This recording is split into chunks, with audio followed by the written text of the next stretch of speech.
frequency, dalas. Lahat ng exercise ay ginagawa ng 3 hanggang 5 araw bawat linggo. Ibig sabihin, regular itong inuulit para mas maging flexible ang katawan. So, pangalawa is intensity, lakas ng ehersisyo.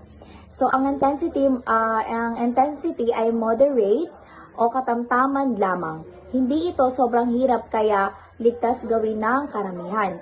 Pangatlo is time, repetitions, set. Bawat exercise ay ginagawa ng 1 set na may 6 repetitions. Ibig sabihin, inuulit ang galaw ng 6 na beses sa isang set. So, pang-apat is types, uri ng exercise. Lahat ay kabilang sa static exercise. Ang static exercise ay stretching kung saan hinahawakan o pinapanatili ang posisyon ng ilang segundo upang ma-stretch ang muscles.